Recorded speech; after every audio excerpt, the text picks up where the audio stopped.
dedicou grande parte da sua vida, do seu pensamento, da sua obra, a investigar o problema do poder. Pode-se dizer que de 70, ele próprio marca isso, que de 1970 em diante, essa foi a obsessão do Foucault. Foi a única questão que frequentou o pensamento dele. Ele dedicou toda a força, que é uma potência incrível de pensamento, Foucault, a essa questão do poder.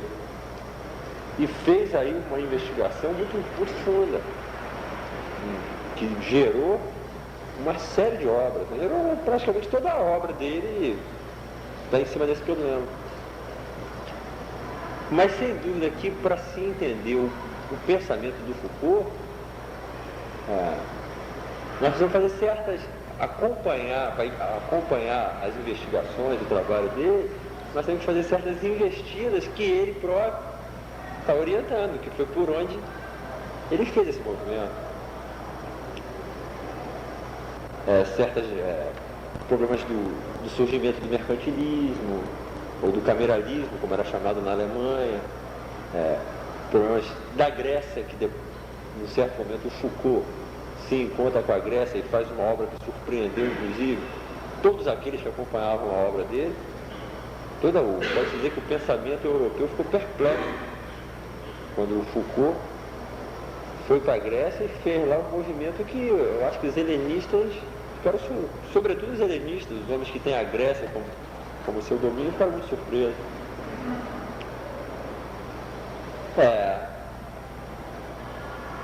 E vamos dizer que o problema central disso tudo é a questão do poder e do saber, que o Foucault não para de marcar, de retornar, de insistir, de repetir isso.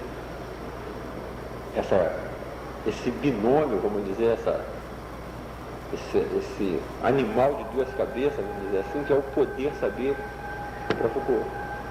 E o Foucault tem, como, vamos dizer, todos os pensadores contemporâneos do Foucault tiveram uma influência, uma voz que marcou o pensamento desses pensadores, que se chama Georges Dumézil, que no Brasil, eu não tenho medo de dizer que é praticamente desconhecido. Mas quem tem contato com a obra do Deleuze, do Foucault, necessariamente vai se encontrar com o Dumézil, porque eles não param de fazer esse encontro com a obra do Dumézil. E o que o Dumézil faz, o que o Dumézil fez ao longo de todo, morreu com 86 anos, ou mais até, morreu recentemente. O Dumézil ele se dedicou ao que ele chama de um estudo comparado, uma investigação comparativa de mitologias e de epopeias, sobretudo de sociedades chamadas indo-europeias. Ou seja, vamos dizer, as sociedades indo-iranianas e indo-europeias. Então ele fez um vasto trabalho em cima dessas sociedades. E ele é conhecido, aqueles que têm contato com a obra dele só se referem a ele dessa maneira, como o homem das três funções. As três funções. E essas três funções é exatamente o que aparece o tempo todo na obra dele. E que são essas funções, ele encontrou elas nas expressões míticas, na história romana e nas epopeias, que seria a função que ele chama de soberania, a função guerra, e uma terceira função que estaria ligada com fecundidade, com abundância. Então seriam essas três funções, que essa terceira a gente não nos interessa, pelo menos no momento não nos interessa. Soberania e guerra. Nesse momento, sobretudo, a soberania, essa função soberania. Porque essa função soberania é a encarregada do poder político, é o soberano. E o Georges Dumézil mostra que nessas sociedades do leste mediterrâneo, que é onde ele trabalha, Essa função soberania, que é a função política, ela é. Nessas sociedades existe um tipo, vamos dizer assim, um tipo de poder político que essas sociedades apresentam, em que há um soberano que é o detentor do poder e do saber. Olha só, o soberano aparece como sendo aquele que tem o poder aí no caso é político, religioso, olha só, político, religioso, nós podemos dizer jurídico também. Ele tem um saber e um poder político, religioso, mágico religioso e jurídico. Tá bem assim? Vamos dizer que ele, o soberano, detém o poder porque ele é detentor de um saber.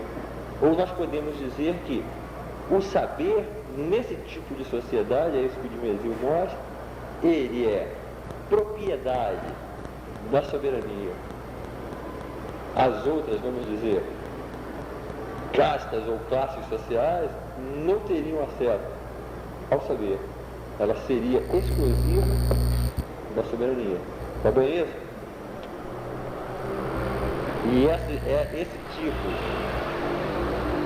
esse tipo de soberano,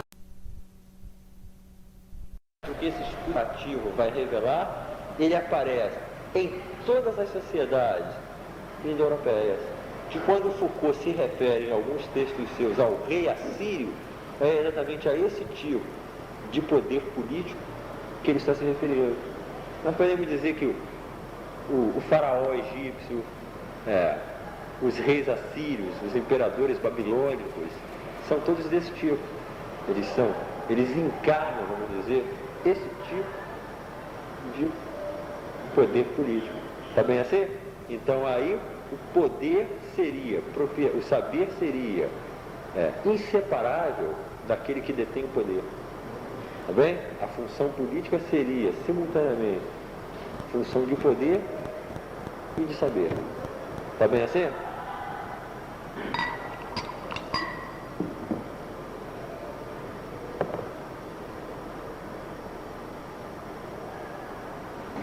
Na última aula, só estavam eles três aqui, eu comecei falando do Platão, me referindo à obra do Platão, e hoje vai ficar mais claro.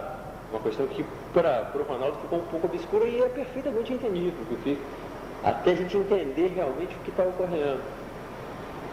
Eu me remeti a uma obra do Platão que se chama O Banquete. E que nessa obra há uma narrativa mítica. Se vocês lerem o Banquete, vocês vão encontrar isso lá. O Banquete é uma obra em que Platão está abordando o problema do amor, o tema do amor, e ele narra um mito, que nesse mito o que está sendo narrado é o famoso passeio das almas, ou a procissão das almas. Nessa procissão das almas, diz o Platão que as almas desencarnadas do corpo, separadas da matéria, vão fazer. Não é o Platão que está dizendo isso, é um mito. O Platão simplesmente transporta esse mito para a sua obra. Isso é uma narrativa mítica. Então há esse passeio das almas. Nesse passeio há a famosa teoria. Teoria é uma palavra grega que nós podemos traduzir por contemplação. A teoria ou a contemplação das ideias. Está bem assim? As almas contemplam as ideias ou as formas nesse passeio. Está bem assim? É um cortejo, uma procissão. As almas vão seguindo, inclusive essas procissões, elas têm como, vamos dizer assim, ponta de lança, né, como puxador da procissão, um Deus. Lá vai o cortejo, com Deus na frente, lá vão as almas, é o cortejo das almas. E nesse cortejo elas estão contemplando as ideias. Esse mito vai dar a Platão, nessa obra, um critério, olha só, um critério para fazer uma hierarquia do saber, ou daqueles que detêm o saber. E nessa hierarquia, inclusive, vou ver se eu não sei se eu não tenho essa, eu acho que em castelhano, acho que era o Rogério que tinha, há um texto, parece que, mas eu acho que tem em francês, depois a gente vê. Quando a gente tiver um tempo, ela traduz, que há um trabalho em cima desse praceio das almas e desse problema da hierarquia. Se eu não me engano é do Goldsmith, não tenho certeza agora. Ele trabalhando nessa questão da hierarquia, porque o Platão faz uma lista mesmo. Ele faz uma hierarquia, e nessa hierarquia aparece uma série de graus, né? Os graus dessa hierarquia. E esses graus, eles são preenchidos por determinados personagens. O primeiro nessa hierarquia é o filósofo. O último é o tirano e o penúltimo é o sofista. Os intermediários, eu não sei de memória, nunca vou saber, nem tenho nenhuma preocupação com ele, porque não importa porque eu estou querendo entender. Então o primeiro é o filósofo, o penúltimo é o sofista, isso aqui é importante, e o último é o tirano. Tá? E isso foi a partir do passeio das almas que Platão fez essa hierarquia. Porque isso, segundo Platão, mostra que o filósofo é aquele que detém o saber das ideias, é aquele que conhece as ideias ou a realidade, que ideia e realidade para Platão é a mesma coisa. E o sofista e o tirano são aqueles que não sabem quase nada ou não sabem nada. Ou seja, o conhecimento que o sofista tem, ou o tirano, não é um conhecimento das ideias, das realidades. O tirano tem a ver com conversa? Tem, o sofista também. O sofista também.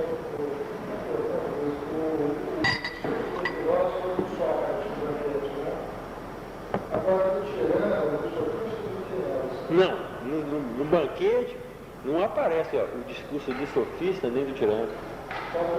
Só do filósofo. É o filósofo é o filósofo Platão quem está fazendo essa hierarquia. Mostrando, o filósofo está mostrando qual é a posição do sofista e a do tirano em relação ao conhecimento dessas realidades que são as ideias. Eu não estou dizendo que Platão vai dizer que o sofista não teria nenhum conhecimento, mas conhecimento das ideias, que são as realidades, ele diz, o sofista sabe muito pouco. Porque na realidade o sofista e o tirano não viram nada. Porque esse passeio é uma contemplação, não é isso que eu disse? É uma contemplação, uma teoria. O sofista e o tirano não viram nada. Ouviram muito pouco. O tirano talvez tenha visto menos ainda do que o sofista. E o filósofo é aquele que mais viu, é aquele que viu muito, é aquele que conhece plenamente essas realidades que são as ideias. Tá bem? Olha só, vamos dizer que aqui está aparecendo uma questão relativa ao conhecimento na obra de Platão e que está ligando o conhecimento com uma visão, com um olhar. Veja bem, olha só, uma visão, um olhar. Está bem assim? Um olhar que Platão chama de noético, ou uma visão noética, que deriva de nous, que é a alma em grego. Sem dúvida que essa visão não é uma visão com os olhos de carne, ou os olhos da carne, com os olhos sensíveis. É uma visão ou uma contemplação feita pelo que Platão chama de um olhar noético. Seria o olhar da razão. Mas é, sem dúvida, uma contemplação, uma visão, um olhar. Está bem assim? E fica dessa contemplação na alma uma memória, uma reminiscência. Está bem assim? Uma memória ou uma reminiscência. Mas que as almas, quando retornarem para a matéria, quando elas fizerem a famosa reencarnação, elas vão se esquecer. Vão se esquecer do que viram, do que contemplaram. Vão se esquecer da teoria, da contemplação, das ideias. Está bem assim? Por isso que o conhecimento em Platão é uma reminiscência. Conhecer para Platão é relembrar, é recuperar exatamente a lembrança dessa contemplação. Está bem assim? Haveria essa memória dessa contemplação, mas ela estaria, vamos dizer, no esquecimento. Haveria um esquecimento quando a alma vem para a matéria. E a questão seria, do conhecimento, rememorar, recuperar essa contemplação. Está bem assim? Mas sem dúvida que para ter essa memória é preciso ter visto. Aqueles que não viram, provavelmente não terão essa memória. Está bem? Não terão do que se lembrar. Parece que é o caso do sofista e do tirano. Está bem assim? Veja bem, se eu falo de olhar, olha só, se eu falo de olhar, de visão, necessariamente isso remete para um tema, para um acontecimento, para um fenômeno histórico, que é a testemunha.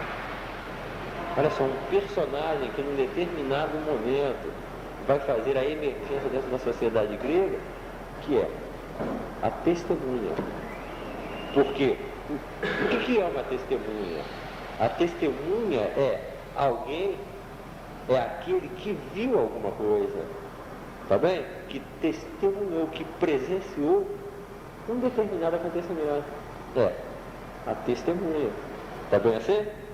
Ora, há alguma coisa de testemunha nessa teoria do conhecimento platônico. Porque as almas viram, ou algumas almas viram alguma coisa. Tá bem? Elas são, vamos dizer, testemunhas. Porque elas viram. Vê se está bem. Parece, então, que nós podemos ligar o tema ou o problema do conhecimento em Platão com a testemunha. Mas então, nós precisamos fazer uma investigação para ver como se dá, qual é a posição da testemunha dentro da Grécia e mais ainda, o que tem a ver testemunha com verdade? Se vai surgir em algum momento essa ligação, essa conexão testemunha e verdade. Está bem o que eu estou dizendo? Porque parece que, de alguma maneira, na obra de Platão está havendo uma ligação, uma relação de testemunha com verdade. Vê se está bem. Está claro? Está bem, Carlos Augusto?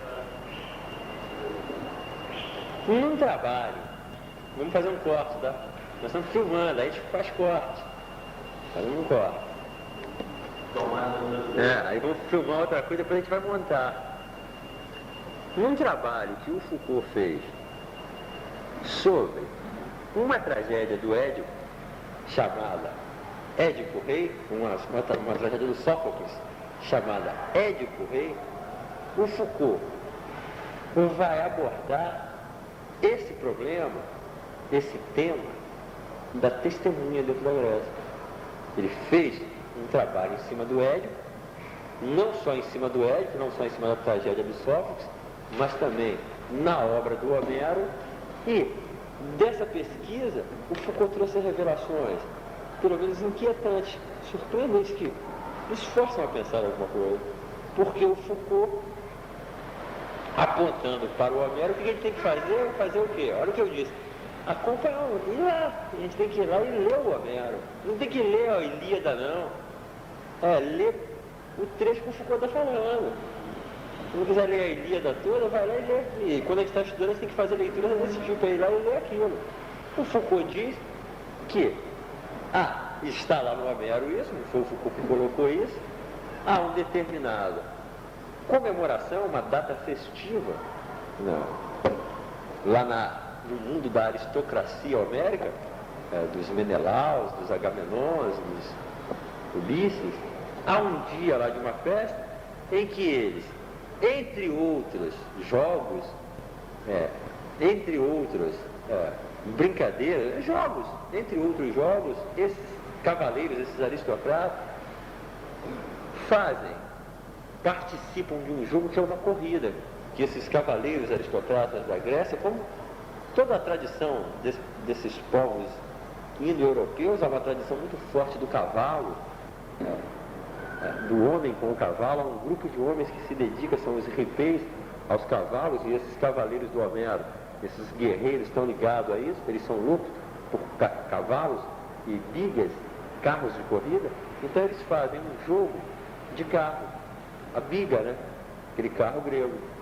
E esse jogo é um jogo muito simples, ele consiste numa corrida em que vários guerreiros participam com seus carros, e eles têm um circuito circular, que eles têm que, não sei quantas voltas tem que dar ali precisamente, mas tem um determinado ponto do circuito que tem um marco. É um marco, uma madeira lá enfiada, um mastro, e eles têm que passar por fora desse mastro. E há nesse mastro um homem colocado nesse mastro. Onde esse mastro está, tem um homem colocado ali. Tá bem? Então, a corrida, termina a corrida, e se eu não me engano é o Menelau que vence. O Menelau vence a corrida. E o Antíloco chega em segundo lugar. Parece que está tudo bem, mas não está nada bem, porque o Antíloco contesta a vitória do Menelau. O Antíloco diz que que o Menelau, ele fez uma trapaça, de que ele não merece a vitória, porque nesse mastro, ao invés dele passar por fora, ele cortou caminho, ele passou por dentro do mastro. Então surge um litígio, e esse litígio precisa ser resolvido. Ora, mas parece que é muito fácil resolver esse litígio, porque é só invocar testemunho, não é isso? Tem um homem lá que viu o que ocorreu e que pode resolver a questão. Mas o que é surpreendente é que isto não ocorre. Ou seja, há um procedimento de produzir a verdade, porque esse procedimento vai ser colocado em ação, mas esse procedimento não passa pela testemunha. O que ocorre é que no momento em que há a contestação, aquele que está sendo acusado de ter trapaceado diz que não trapaceou. O Antíloco vira-se e diz: então você jura pelos deuses que você passou por fora? E aqui há o que o Foucault chama de uma prova, a produção de verdade pelo mecanismo da prova, porque há um certo ritual nessa jura, que seria colocar uma das mãos sobre a cabeça do cavalo, ou a outra mão segurando o chicote, e jurar aos deuses. Se aquele que está sendo contestado aceitasse a prova e jurasse, imediatamente a decisão desse litígio passaria para o domínio dos deuses. Olha só, a responsabilidade seria dos deuses. Mandar um raio, no caso daquele que jurar está mentindo, e revelar a verdade. A verdade seria revelada, mas ela seria decidida, seria responsabilidade dos deuses. Ou seja, a testemunha não foi convocada. Está bem assim? Nós não vemos nenhum procedimento do tipo de um inquérito, de uma investigação que chame a testemunha para dizer o que ocorreu. O que há é essa prova. Está bem? Então vamos dizer que aqui há um procedimento jurídico ou judiciário que seria do tipo prova para a produção da verdade. Então isso mostra que nesse momento nessa sociedade grega, arcaica, a verdade é produzida pela prova. Estaria bem, por esse jogo, por essa espécie de torneio, por essa prova entre os litigantes e que teria como instância decisória os deuses, não testemunhas, juízes, jurados, não haveria nenhuma dessas figuras em cena. Tá bem? Deixa isso então. O Foucault vai ao Édipo. Ele vai ao Édipo de Sófocles. Quando ele vai ao Édipo de Sófocles, faz a leitura do Édipo de Sófocles, ele faz uma leitura do Édipo de Sófocles como sendo um texto ou uma tragédia que tem como seu tema o poder. Inclusive Foucault designa, ele se refere à tragédia de Sófocles como sendo a tragédia do poder, a tragédia da detenção do poder.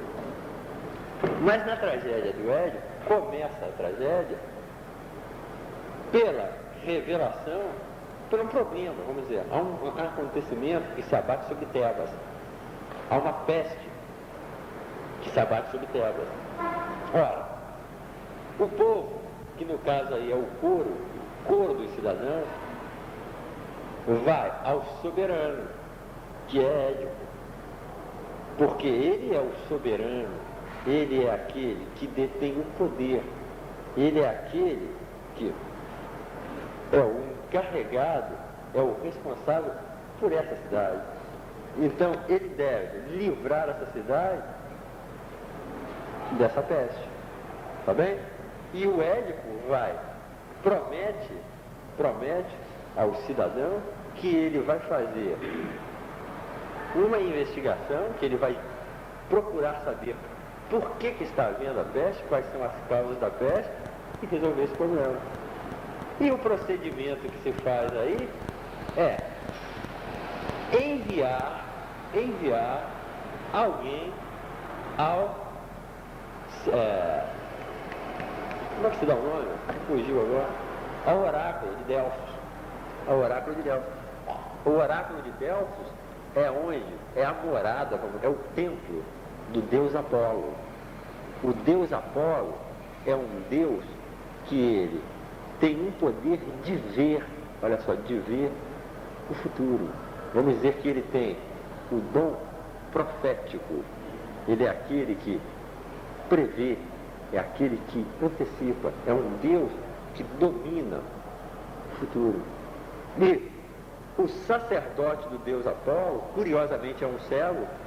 O sacerdote do oráculo de Delfos é um cego, mas esse cego é aquele também que vê, porque ele recebe o deus Apolo. Não é ele que vê, quem vê é o Deus, ele é o sacerdote desse Deus. E o profeta é exatamente aquele que encarna, que tem um tipo de delírio que chama-se delírio profético, porque ele encarna o deus Apolo.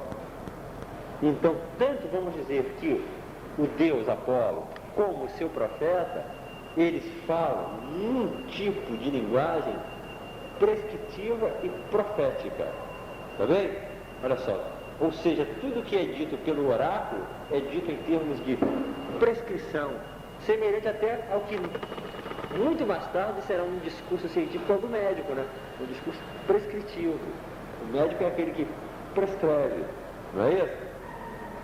O sacerdote e o deus Apolo, eles têm um discurso prescritivo e profético. Está bem assim? E através desse discurso prescritivo e profético, todo o problema é resolvido. Já se sabe o que ocorreu, sabe-se que ocorreu um crime e que o responsável por esse crime deve ser punido para que a peste desapareça. E que o responsável, o criminoso, não é outro que o próprio Édipo. É o próprio soberano que é o criminoso. Então vamos dizer que já está tudo resolvido. Mas o que é surpreendente é que Édipo não para aí.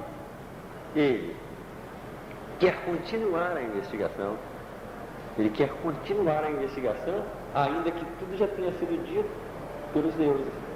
Ora, aparece aí alguma coisa muito original, porque vão aparecer os testemunhos de 2 escravos.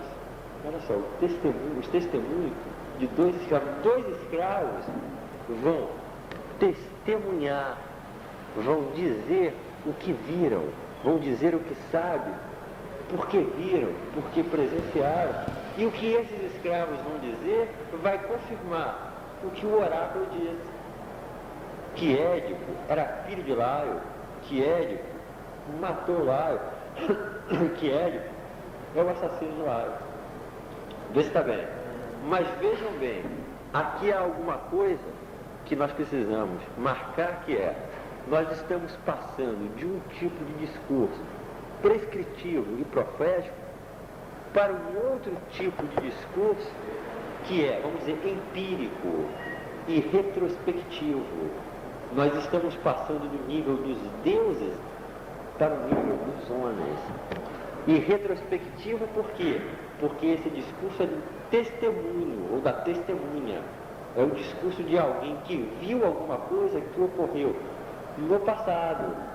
Enquanto Deus fala em termos prescritivos e proféticos, a testemunha, ela tem um olhar empírico e um olhar retrospectivo. Tá bem assim? A testemunha é aquela que sabe porque viu alguma coisa. Ela detém o saber de alguma coisa que ocorreu e que ela presenciou. Vê se está bem. Tá bem? Mas o que o Foucault libera aqui, talvez de mais surpreendente, é que ele mostra que toda a tragédia de Édipo é escrita numa forma que ele chama de símbolo, ou símbolo. Símbolo é o famoso símbolo grego. Ou símbolo, a gente pode traduzir por símbolo. E isso, quando o Foucault diz a tragédia escrita na forma do símbolo, ele está revelando alguma coisa surpreendente. Porque o símbolo não seria uma forma literária.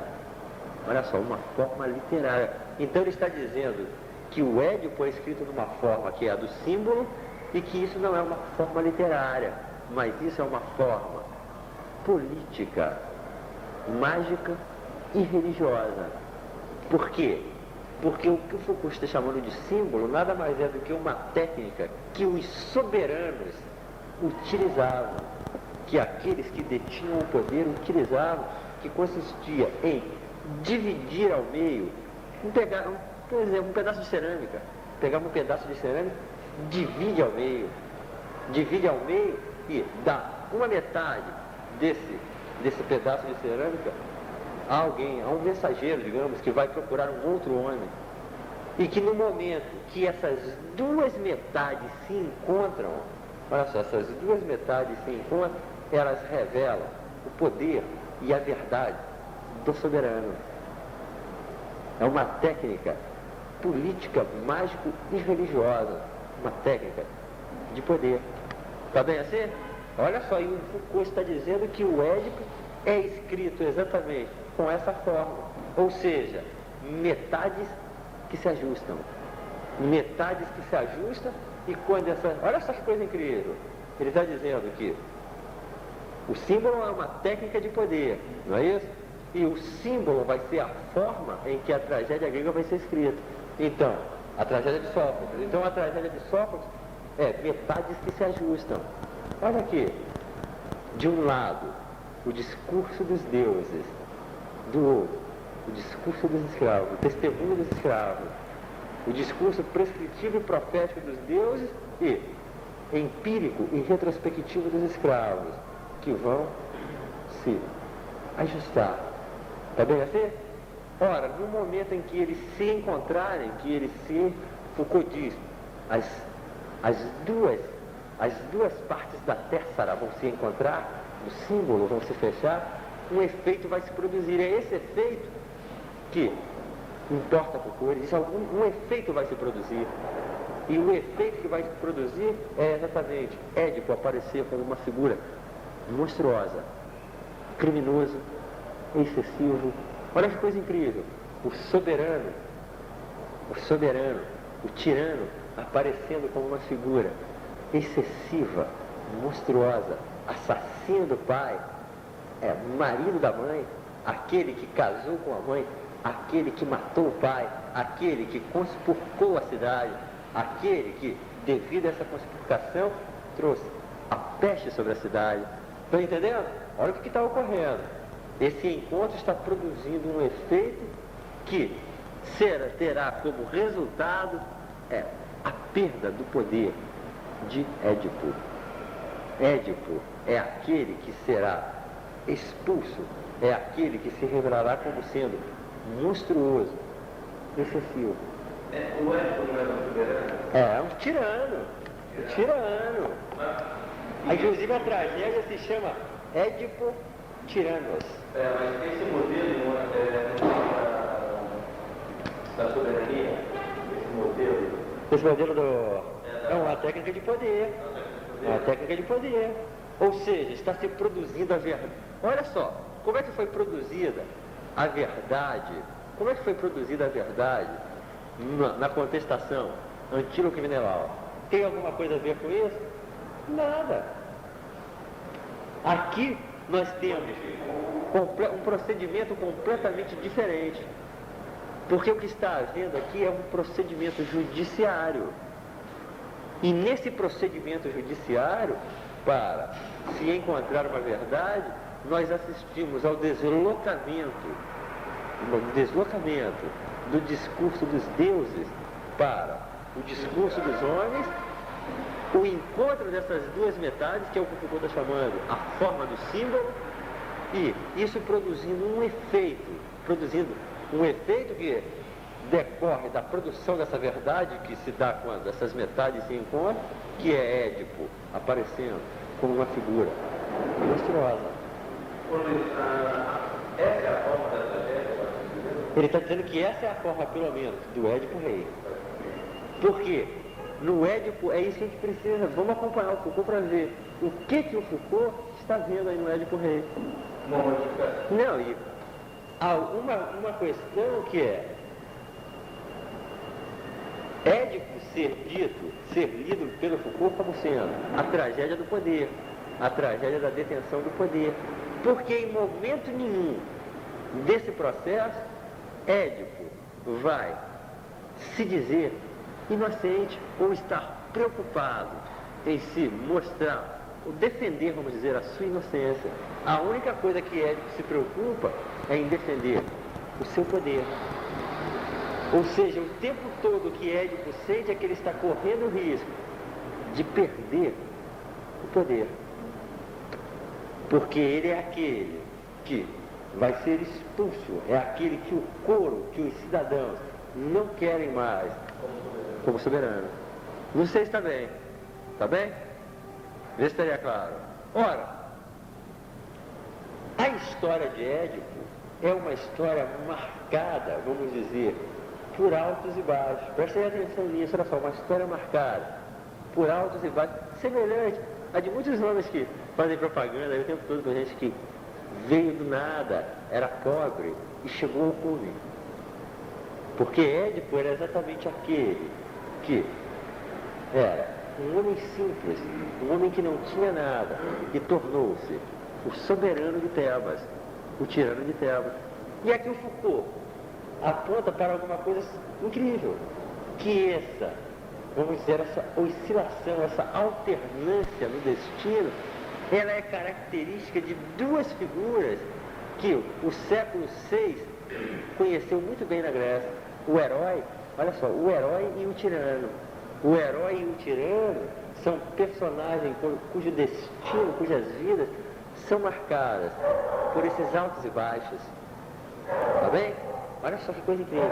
O herói e o tirano. E Édipo é um tirano.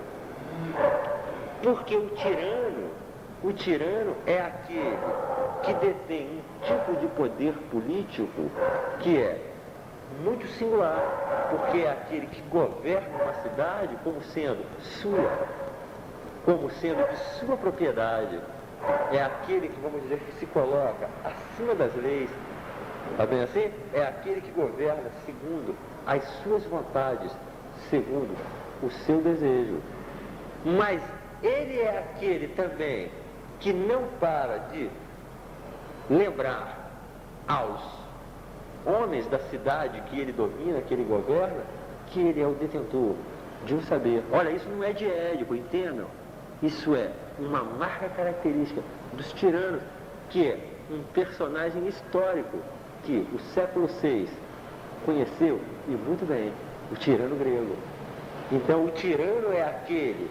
E aí nós temos uma série de exemplos que a história da Grécia nos mostra. Solon, Cícero, uma série de tiranos que frequentaram, que povoaram, que marcaram a história da Grécia. Então, o Édipo, vamos dizer, seria a figura desse tirano, aquele que detém um saber e, por deter um saber, detém o poder. Olha que coisa curiosa.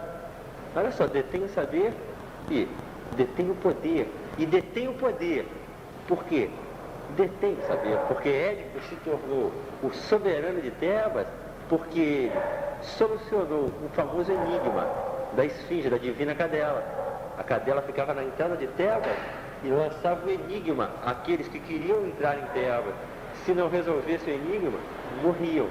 Édipo resolveu o enigma e livrou Tebas da divina cadela e tornou-se o tirano, o soberano. Mas o que está ocorrendo na tragédia de Édipo é exatamente Édipo perdendo o poder, o tirano sendo expulso, o tirano sendo aquele que a cidade não quer mais. Vê se está bem. Prestem atenção. Parece que há aqui um ponto comum entre Édipo e entre Sófocles e Platão. Há um ponto comum em Platão e em Sófocles, que é exatamente a posição que eles têm em relação ao tirano. Vê se estaria bem. Olha só, o tirano como sendo aquele que não deve ter lugar na cidade, é aquele que deve ser expulso. Mais do que isso, diz o Foucault que quem está sendo visado pela tragédia de Sófocles é o sofista. Mas por que o sofista? Que ligação tem o sofista com tudo isso? Porque o sofista é pensado, tanto por Platão como por Sófocles, como sendo um representante, uma continuação, vamos dizer, o fim histórico desse personagem, que é aquele do poder saber do tirano. Ele seria o sofista, uma continuação do tirano, aquele que detém o poder saber, aquele que tem poder porque tem saber e tem saber porque tem poder. Vê se estaria bem, vê se está claro. Então estaria sendo visado aqui essa figura, como se para surgir essa Grécia clássica que está surgindo exatamente no momento de Sófocles, fosse preciso que o sofista e o tirano fossem expulsos.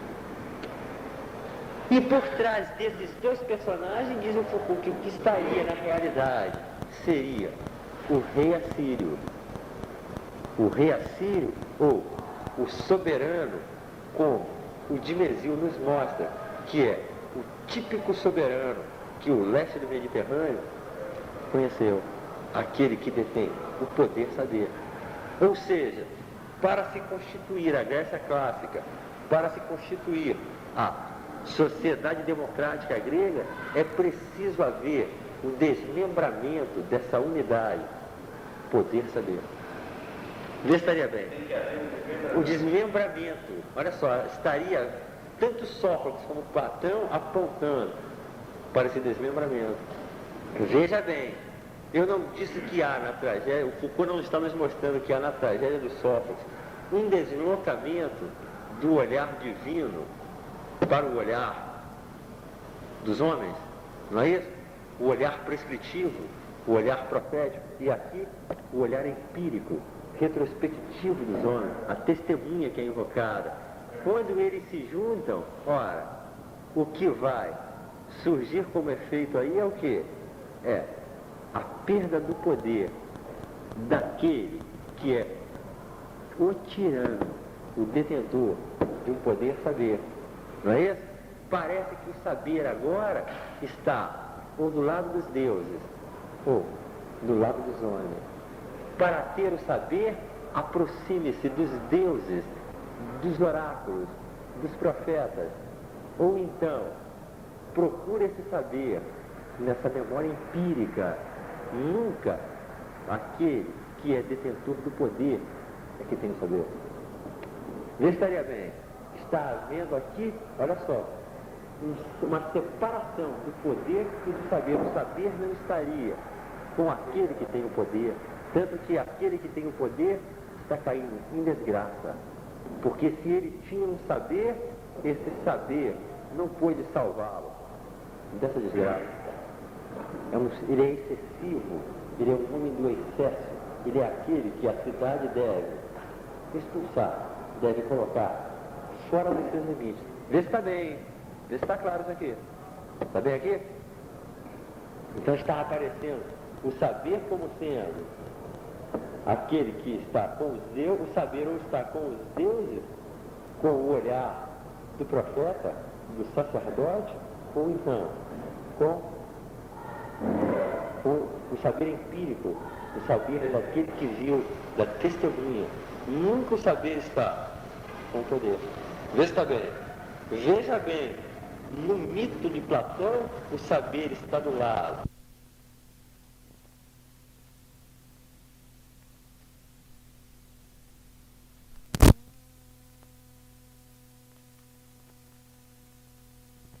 É inseparável de práticas que aquele que é filósofo leva ao longo pratica ao longo da sua vida. Um determinado tipo de vida, um determinado modo de vida que o filósofo pratica. Então estaria havendo, fica claro aqui, esse desmembramento do poder saber. Vamos dizer que não haveria mais lugar para o soberano do leste europeu, para o rei assírio, para o poder político como detentor do saber. O saber estaria se separando do poder político. O saber agora está com os profetas, ou a partir de Platão, com o filósofo. Olha só, com o filósofo. E o filósofo não é o soberano. O filósofo não é aquele que detém poder político. Estaria bem. E é que vem marcar essa passagem. O Édipo seria a encarnação, ele seria, o tirano seria ainda uma continuação do rei assírio. O rei assírio, da função soberania, como diz Dimesio, não é detentor de um saber mágico, religioso, jurídico. Mas você não falou isso, que você se trata, não tinha saudade dessa. Sim, mas você veja que há também aqui essa preocupação em separar o poder do saber. Porque olha só, o que está ocorrendo aqui é o surgimento do que o Foucault chama de um mito ocidental do saber separado do poder. Veja, da separação, de que não é o poder político quem detém o saber, que o poder político e o saber não se coadunam, que para ter o saber é preciso estar próximo dos deuses, ou então na memória empírica dos homens. O saber não está com o soberano, com o déspota, nem com o sofista, porque ele está se separando do poder. O sofista, o déspota e o tirano seriam tipos dessa figura poder-saber. Tá bem? Que a partir daí está havendo, segundo Foucault, o surgimento de um terrível mito que ele diz que nós ainda não nos livramos. Mito do qual nós ainda somos, de uma certa maneira, prisioneiros. Nosso prisioneiro no sentido, o pensamento ainda cai muito nessa posição de separar o poder do saber. Vê se estaria bem. A tragédia de Sófocles e a obra de Platão seriam, vamos dizer, obras em que estaria sendo produzida exatamente isso que o Foucault está chamando do mito ocidental. A separação. Separando o saber do poder. Olha, poder saber estava o poder político sempre apareceu, é isso que o Dumézil mostra, nessas sociedades do leste europeu, nas sociedades indo-europeias, como sendo o produtor do saber, o detentor do saber. O saber desse poder político é mágico, é religioso, é jurídico, mas é sempre o poder político quem tem o saber. Não sei se está vendo. O profético já seria a posição do Sófocles deslocando o poder, o saber do poder. Seria separando. Vê se estaria bem. Ou não? Tá bem, não tá? Vê, Carlos Luz? Se a gente se apoderar disso aqui, a gente se apodera do fio condutor do pensamento do Foucault. É isso que eu estou tentando fazer. A gente se apoderar exatamente da orientação que é a do Foucault, que é exatamente a de não separar, a de levar toda a sua investigação para mostrar que poder e saber são inseparáveis. E mostrando como é inseparáveis. De que essa posição é mítica. Ela produz uma ilusão, ela produz uma obscuridade sobre esse problema do poder saber. Ela nos levou a pensar o poder e o saber como coisas completamente distintas. Porque a tragédia de Édipo vai nos mostrar exatamente Édipo, que é o homem do poder, como sendo cego, o homem do inconsciente, o homem do esquecimento. O poder político se torna cego, ignorante, inconsciente. E o Foucault diz, que mito, que ilusão.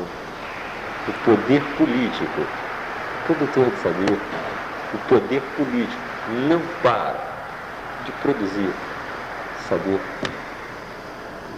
Nós somos, olha o enunciado do Foucault, nós somos forçados, nós somos obrigados a produzir saber da mesma maneira que somos forçados e obrigados a produzir riquezas.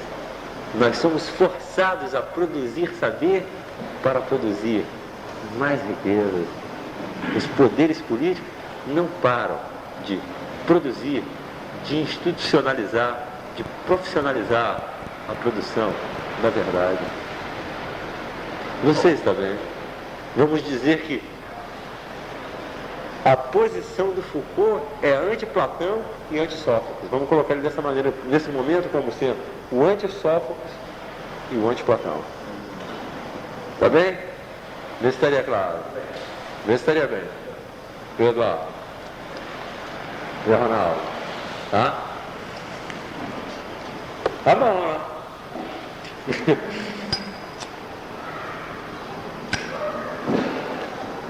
Alguma questão aqui? Vê, Cavalo. Podem formular qualquer questão aí. O antiplatônico, não é isso? E o anti-Sófocles. Porque mostrando que tanto Sófocles como Platão concordam, ou têm uma unidade de pensamento no que diz respeito a separar o poder de saber. É isso que Sófocles nos mostra no seu Édipo Rei e que Platão nos mostra na sua obra. É a mesma sentença. Que seria inseparável de um tipo de organização política que está surgindo dentro da Grécia. A democracia. A democratização, exatamente. A democracia. Todo um novo tipo de organização política e social que, para surgir, tem que expulsar o tirano, o déspota. Não é isso? Mas está também lançando sobre nós a ilusão de que aí poder político e saber estão separados. Vamos dizer que seria condição sine qua non para a democracia essa separação. Você tem que dar poder, você tem que dar algum poder aos escravos. Olha, seria até a questão, eu acho que nesse momento seria mais essa, Jair, de nos levar a acreditar que nesse momento o poder não tem mais nada a ver com o saber.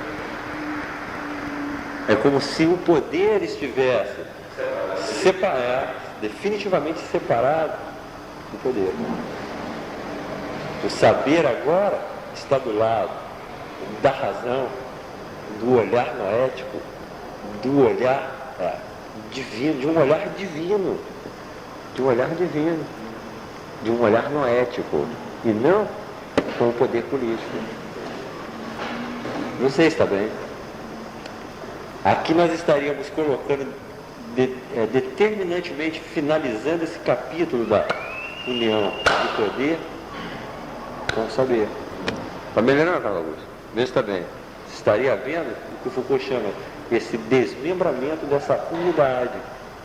Essa unidade é a unidade. Poder, saber. Vê se estaria bem. Tá? Vê se vocês querem perguntar alguma coisa. Está bem assim? Vamos dizer que o que nós estamos assistindo no Édipo Rei, nessa tragédia, o Édipo Rei de Sófocles, é um procedimento jurídico para a produção da verdade, completamente diferente do procedimento que nós vimos na obra, na Ilíada. E esse procedimento ele tem a forma que é um dispositivo de poder. A própria tragédia é escrita numa forma que ela é uma forma, uma técnica de exercício de poder, a da reunião, do símbolo da reunião das metades. Está bem assim? Olha, marquem as coisas, né? Marquem as coisas, porque onde houver pensamento simbólico, olha, deve ter alguma coisa a ver com essa técnica. Porque a partir de agora, o Foucault está nos dando uma via para pensar o simbólico como sendo uma prática de poder. Está bem assim? Olha só, é uma prática de poder produzindo uma forma de saber, uma forma de produção de verdade. Está bem assim? Ou não? É para que você não explicou. Por exemplo, o simbólico que a gente conhece, modernamente. Sim, mas a questão é que há agora uma linha que nós temos de pensar, sempre que nós encontrarmos a questão do simbólico, lembrarmos do que o Foucault está falando, de que de que essa técnica, olha só, a prática do símbolo é uma técnica de poder. Assim como o inquérito, o exame, não são práticas de poder, o símbolo é uma prática de poder. Está entendendo? O símbolo não é uma forma literária, não é uma forma literária, não é um gênero literário. Ele é, antes de mais nada, uma prática de poder.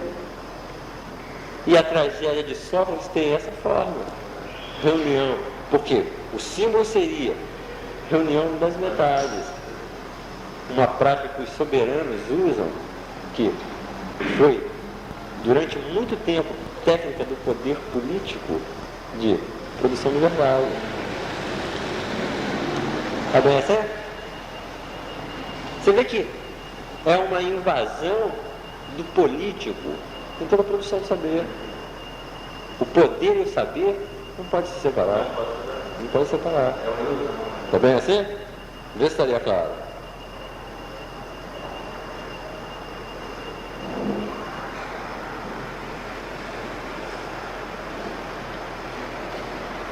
Ficou melhor, Rogério?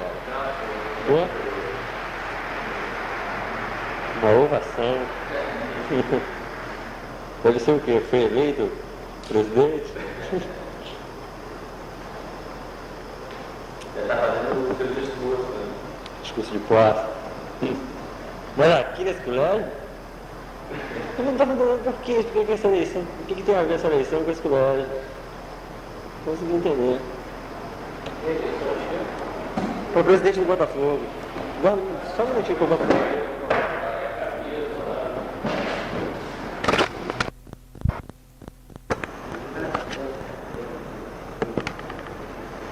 Aparece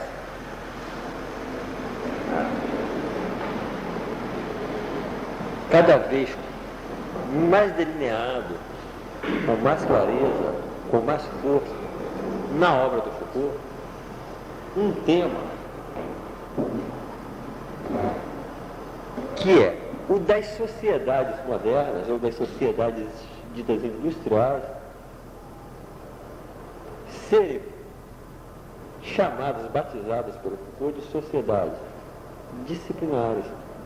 O Foucault não para de apontar para as sociedades que ele marca como tendo o surgimento desse tipo de sociedade a partir do século XVII e, sobretudo, do século XVIII, que é o que ele chama de sociedades disciplinares, sociedades que seriam a nossa sociedade, essas sociedades modernas disciplinares, que se caracterizam, segundo a investigação do Foucault, por uma série de técnicas, de dispositivos que visam se apoderar do corpo, que é isso que ele chama de disciplina. Disciplina. Uma série de técnicas, uma série de saberes, uma série de mecanismos que visam um apoderamento do corpo e do tempo, do corpo enquanto força produtiva e enquanto tempo. Tempo. Extração de tempo e extração de força produtiva do corpo. E sem dúvida que isso implica uma série de práticas, uma série, vamos dizer, de dispositivos que investem nos gestos, nos comportamentos do corpo. Dito de outra maneira, o Foucault diz que talvez todo o problema das sociedades disciplinares seja como transformar um corpo, olha só, um corpo, as forças do corpo, os órgãos do corpo, em um indivíduo. Dar ao corpo uma individualidade. E isso seria exatamente a produção das sociedades que ele chama de disciplinares. E essas sociedades, essas disciplinas, vamos dizer, elas são simultaneamente adestradoras do corpo, olha só, adestradoras do corpo, e também seriam produtoras de saber. Vamos dizer que nas sociedades modernas, segundo a linha de investigação do Foucault, o que nós assistimos é a um incessante, a um contínuo processo do que ele chama de submissão, de assujeitamento, de tornar o corpo submisso.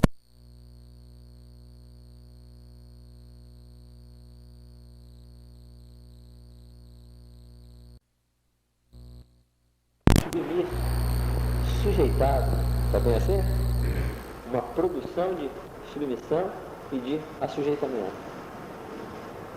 Mas, ao longo da sua pesquisa, o Foucault encontra determinados elementos que dão à sua linha de investigação uma força muito grande. Porque ele sabe que, praticamente, aqueles que falam, vamos dizer assim, quase que a totalidade daqueles que falam, que abordam o problema do poder, não concordam ou não entendem o que ele está expondo. E de onde viria isso? Por que essa resistência, vamos dizer, que nós encontramos ao pensamento do Foucault, quando ele aponta para a questão do poder como sendo disciplinar, produtor de saber, apoderador do corpo, tornar o corpo força de produção, extrair tempo do corpo. E o Foucault entende muito bem isso, porque ele compreende que há, e isso foi uma investigação histórica que levou ele a compreender isso, que há uma determinada concepção do poder no Ocidente que é inseparável do que ele chama de teoria jurídica, ou teoria, vamos dizer, teoria jurídico-política da soberania. Olha, prestem atenção, teoria jurídico-política da soberania. E vamos colocar o Hobbes, o Thomas Hobbes, aqui como o modelo desse tipo de pensamento. Que, inclusive, se vocês fizerem uma leitura no Hobbes, vocês já podem ler o que eu estou falando. Não é ler o Hobbes, pegar o Leviatã e ler de cabo a rabo, não. É ler exatamente como o Hobbes, a teoria da soberania do Hobbes. Como é que o Hobbes entende? Como é que ele pensa? O Estado. E é exatamente dessa teoria, desse modelo de pensar o poder, que o Foucault vai se separar. Vamos dizer que o Foucault, então, agora aparece como um anti-hobbesiano, um anti-Hobbes, um anti-Leviatã. Que a concepção de Foucault seria uma concepção do poder que passaria à margem do modelo que vem do Leviatã, que seria uma teoria jurídica do poder, ou essa concepção jurídica política da soberania. Está bem assim? E por que isso? Porque a partir de um determinado momento dentro do... Porque ele é o soberano, ele é aquele que detém o poder. Ele é aquele que... Está bem assim?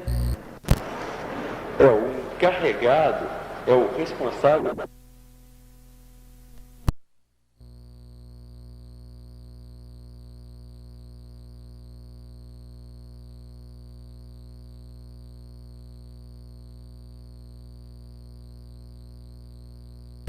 Como é que ele pensa?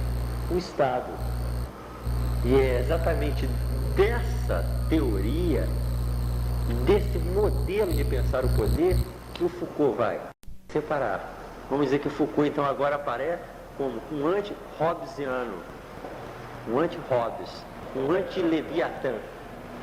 Que a concepção de Foucault seria uma concepção do poder que passaria à margem do modelo que vem do Leviatã, que seria uma teoria jurídica do poder, ou essa concepção jurídica política da soberania.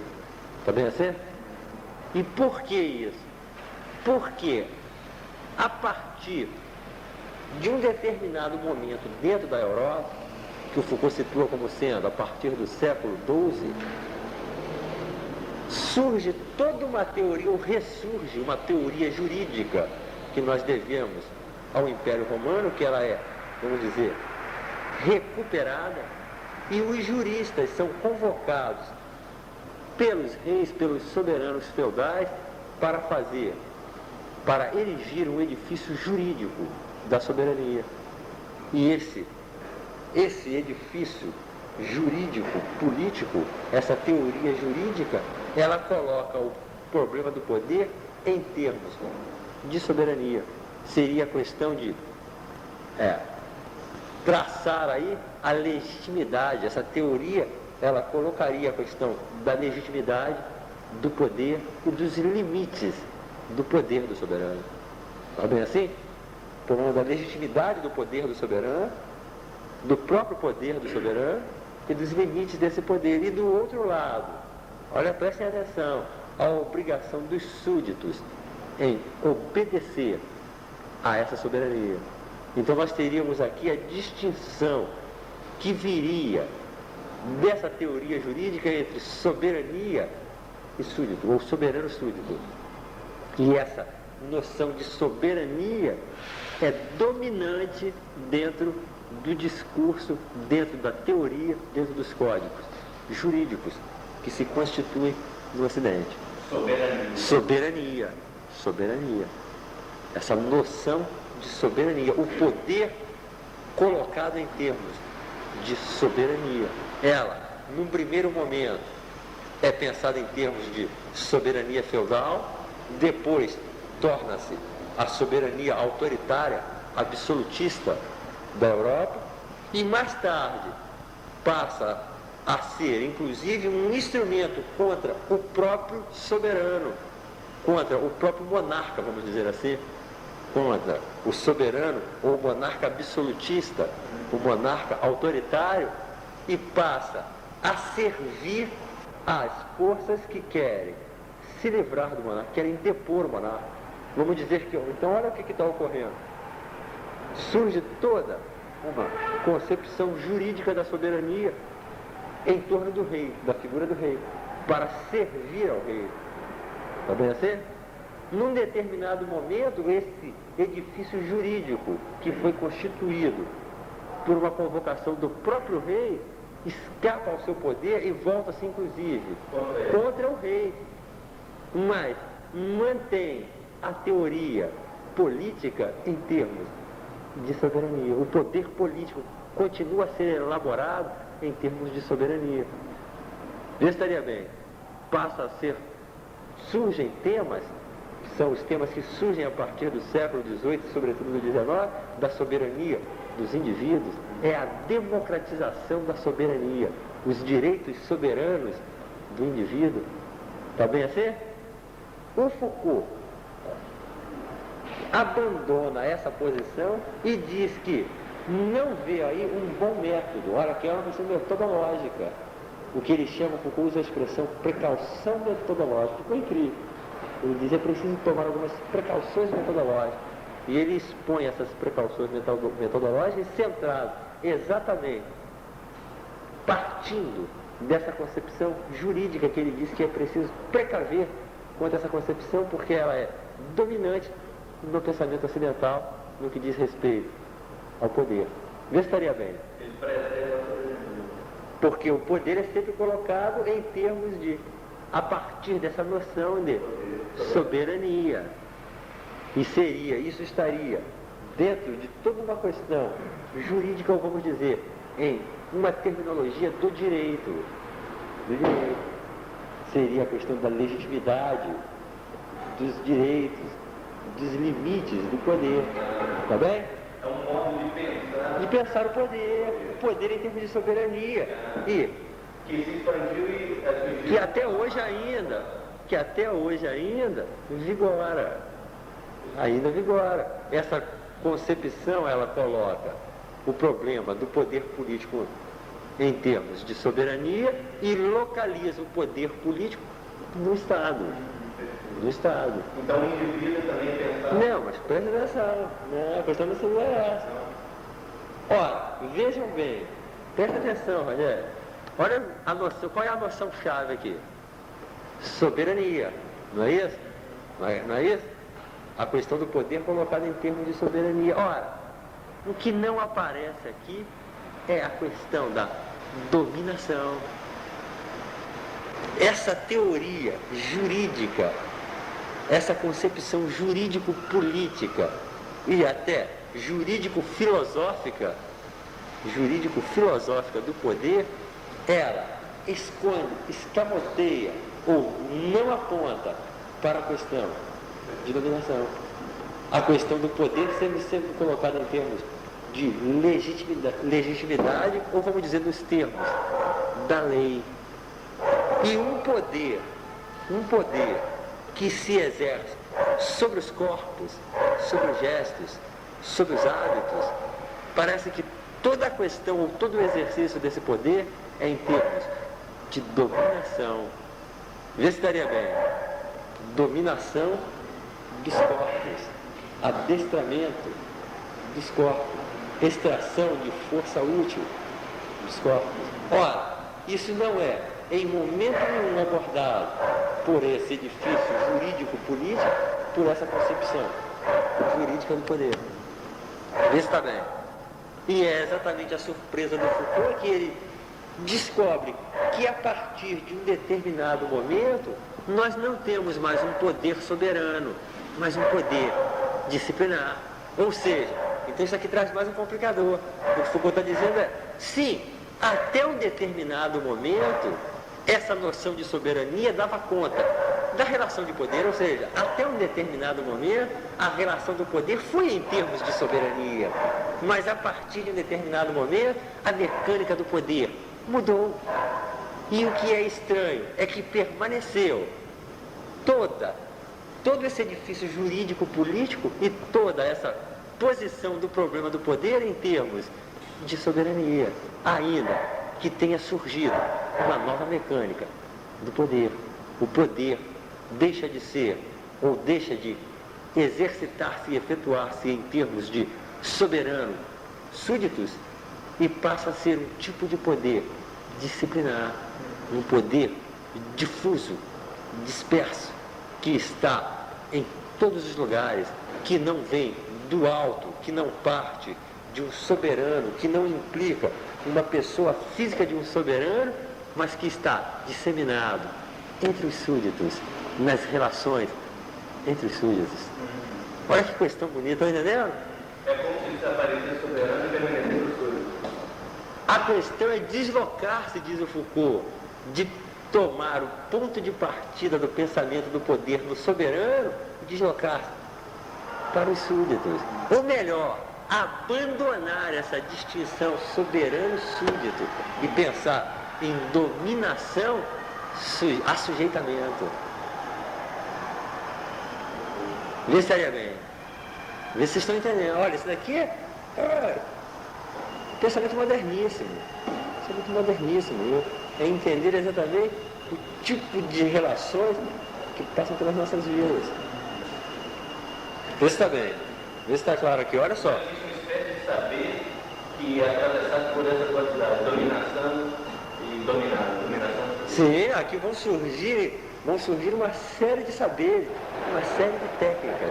Porque, veja bem, nós temos a concepção jurídica, não é isso?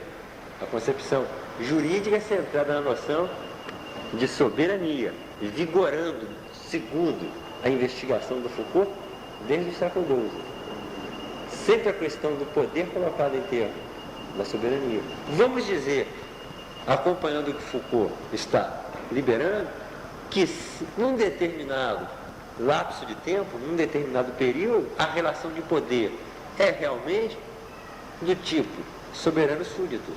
Ou seja, a mecânica do poder passaria por essa relação de soberania.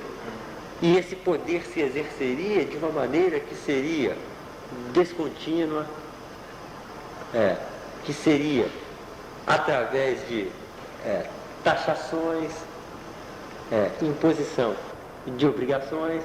Ou seja, o soberano, olha só, o soberano, com todo o seu aparato jurídico, ele impõe taxações, obrigações aos seus súditos, que, olha que questão surpreendente, que na realidade é muito mais uma relação com um território ou com a terra, porque isso está ligado, isso surge com o soberano feudal. Vamos dizer que na relação de soberania, ou o poder, enquanto ele é uma relação de soberano a súdito, é uma exploração de riquezas, olha só, de riquezas e de bens da terra. E que com o poder disciplinar, o que há é um deslocamento do poder para os corpos. Prestem atenção, hein? Vê, Carlos Lua, questão brilhantíssima, não? Não diz que ele tem que investigar isso. Veja que o Foucault está dizendo que até um determinado momento a relação de poder é com a terra, é extrair riqueza, é toda, é exatamente o agenciamento feudal, é isso que é o mundo feudal, taxações, obrigações, mas que visam aí a extração de riquezas que estão ligadas à terra, ao domínio da terra. Vê se estaria bem. E que a partir de um determinado momento, o poder se desloca para os corpos. E a questão não é mais a extração de riquezas, ou pelo menos não seria a questão dominante, a extração de riquezas e bens da terra, mas a extração agora da força, o domínio dos gestos, impor atitudes, impor comportamento, formar o que o Foucault chama um indivíduo, individualizar o corpo. Esse tipo de poder é completamente diferente na mecânica, no seu funcionamento, no seu exercício. Um se exerce por atos descontínuos, dispersos ao longo do tempo. As taxações, as obrigações que são impostas, de acordo com as necessidades até de sustentar as guerras, os faustos dos soberanos. Está claro aqui? No poder disciplinar, a questão passa a ser um controle e uma vigilância incessante, contínua. Ora, tem que haver uma nova técnica, uma nova mecânica para isso poder ser realizado. Não sei se está claro. Uma nova mecânica, uma nova tecnologia política tem que surgir, da qual a concepção jurídica, política, em termos de soberania, não dá conta. Ainda que ela permaneça e haja toda uma elaboração dos códigos que coloca o problema do poder em termos de soberania, vamos dizer, que recobre toda essa tecnologia política do corpo, toda essa tecnologia disciplinar que está se dando. Elas caminhariam juntas. Vamos dizer então que, segundo o que o Foucault está dizendo, o poder ele se daria exatamente entre esses dois extremos, entre essa concepção jurídica num lado e essa tecnologia disciplinar no outro extremo. O poder se desenvolveria aí. Vê se estaria claro. Então nós temos concepção jurídica, eu coloquei o Hobbes, não sou eu, o Foucault que coloca, eu coloco o Hobbes aí como o exemplo, nos levando a pensar que toda a questão do poder seria a constituição de um Estado, de uma soberania, pelo contrato, pela cessão dos direitos dos indivíduos a essa soberania, tá bem?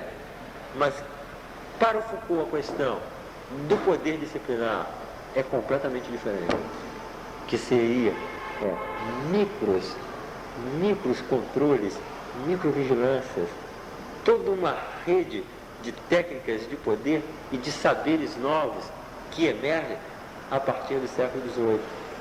Vê se estaria bem.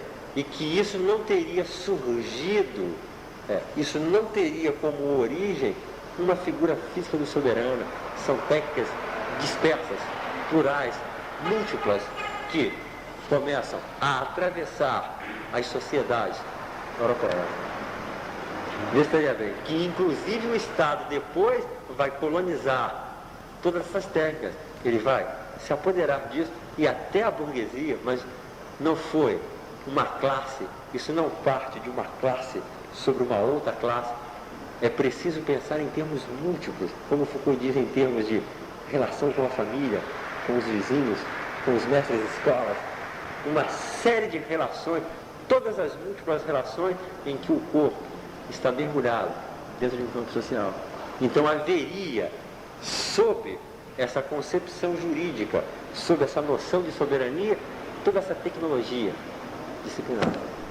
Vê se estaria bem. Vê se está claro aqui. Criou-se um universo. Agora, o poder teria como ponto de inserção o corpo.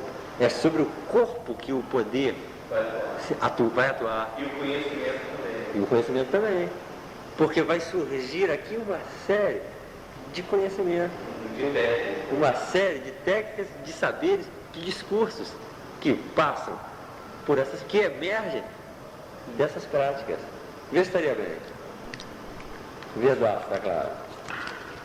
Ou não?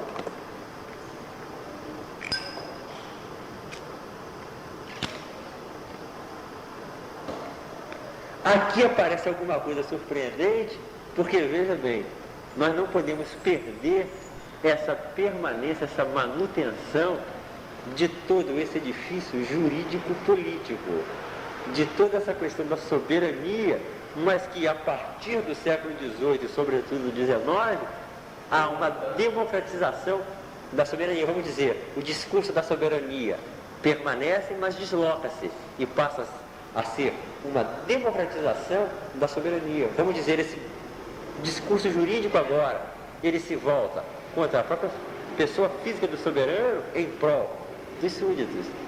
E, coisa surpreendente, o Foucault mostra com muita clareza que é exatamente a esse aparato, a esse aparelho jurídico, a toda essa colocação do problema em termos de soberania que nós recorremos ao tentar escapar de todo esse poder disciplinar, mas que nós estaríamos completamente equivocados ao procurar abrigo aí, porque isso faz parte de todo esse aparato de dominação. Não sei se está claro. De dominação. Já estaria bem.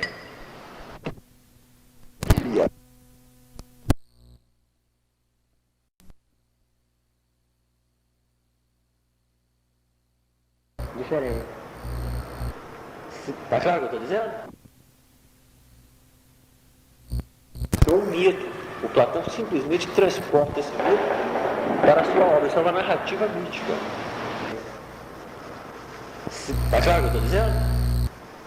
Para pensar o enfrentamento de toda essa tecnologia disciplinar, de todo esse poder disciplinar, não seria invocando os direitos soberanos do indivíduo que nós escaparíamos desse poder, porque essa teoria da soberania é o passeio das almas, ou a procissão. Nesse mito, o que está sendo narrado é um casal, uma dupla, com toda essa tecnologia, que, nesse mito, um novo direito, amor, um novo direito